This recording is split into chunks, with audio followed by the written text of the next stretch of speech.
Now to get started, what I'll do, I'll simply create a new folder. So let me go to desktop.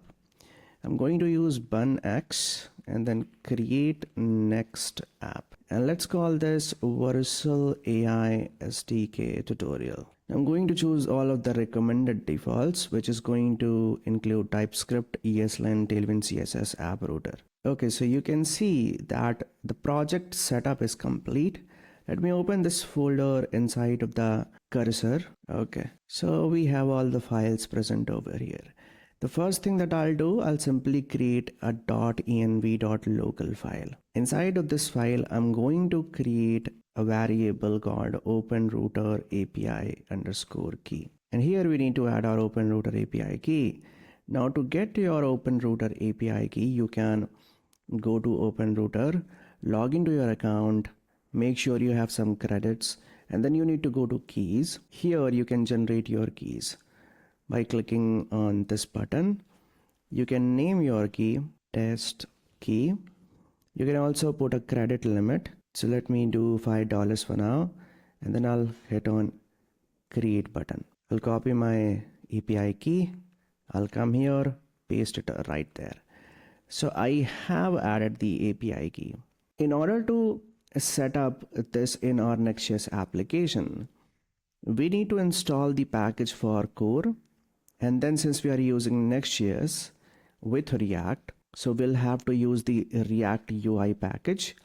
And then for the AI provider, we need to install the OpenRouter AI provider package. So if I just go here, I mean not here, but in this documentation, there's a page right over there, Next.js app router. And here you can see that I'm using bun.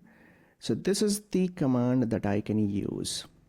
Bun add AI. So this AI refers to the core package, and then AI SDK React is the UI package for the React.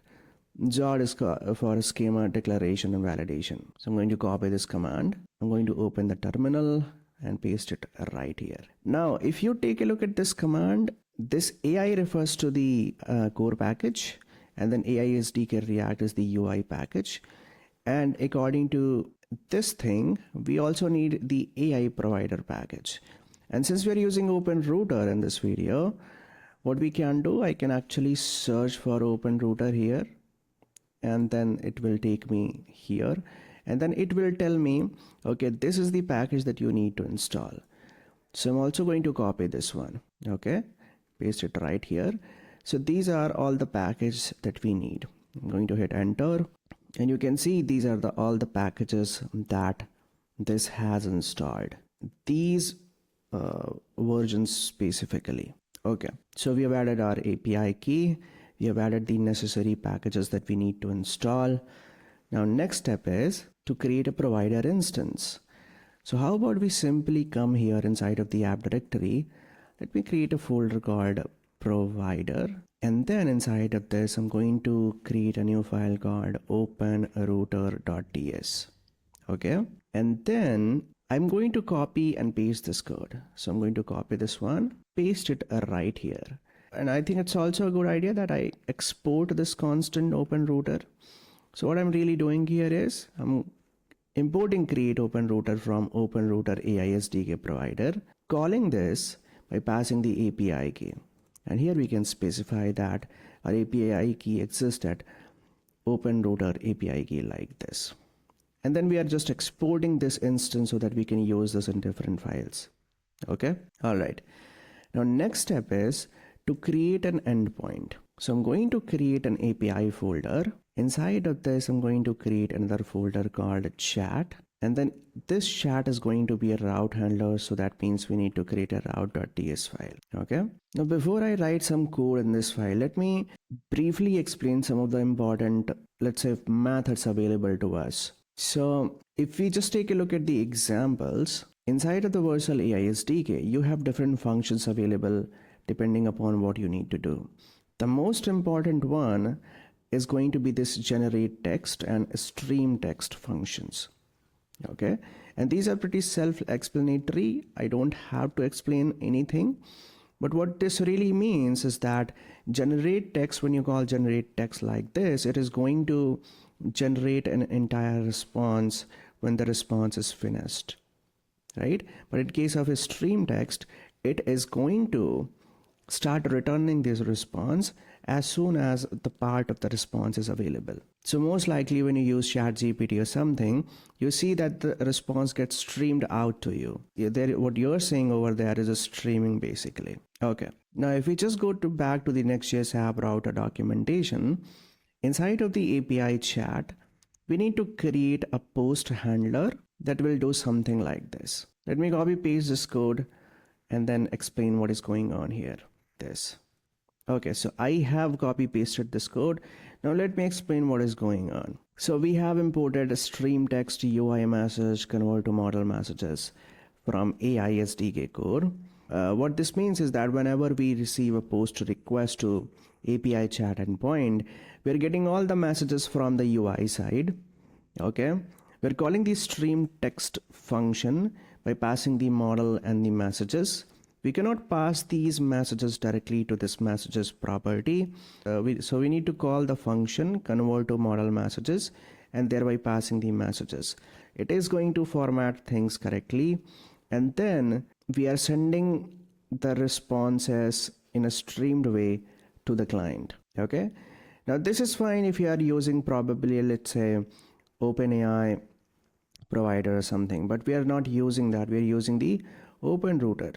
So what we need to do is we need to import OpenRouter from the provider folder that we have created, and then in the model we need to specify something like this. So we need to call OpenRouter, then pass the name of the model.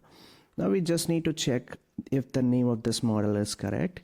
So what I'll probably do, I'll go to OpenRouter and then I'm going to search for, let's say, 2.5 flash. So I think this is a good model. It's relatively cheaper as compared to other models, and the quality is also good.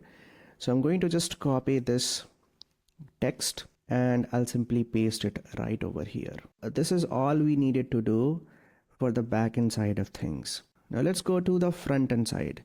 So I'll simply go to the page.tsx, which is present at the root of the app directory, and then I'm simply going to copy paste this code. Now this is also pretty easy to understand.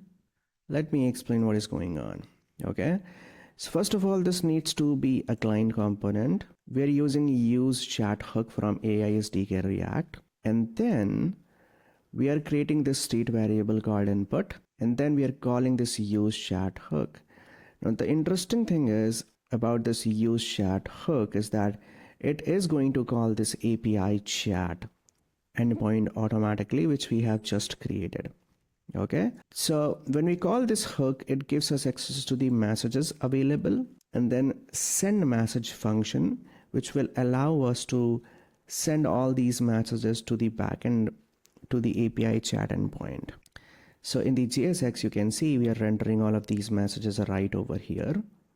Okay, and then in the form, whenever this form gets submitted, we're calling that send message function by passing the text from the input. Okay, so I think this should be enough just to make the functionality work. Let me start the development server and see if this works or not. So you can see this is the input. So if I just say hi, you can see I'm getting the response back. And since the UI is terrible, I'm going to give some instruction to AI so that it fixes the UI. Hopefully, let's see. Please fix the design and UI of this page. Use gradients, no purple. Use black and red. Maybe like Raycast app. Let's see what this does. So you can see this is also using some of the deprecated classes. Anyways, I don't really care about that at this point. Let me accept, and okay. I don't have much complaints. What is the meaning of life? Yeah, obviously. Now the next thing you could do is that all of this content is in markdown format, so you can use some other packages to render these more beautifully. So that's it for this video. I'll catch you in the next one.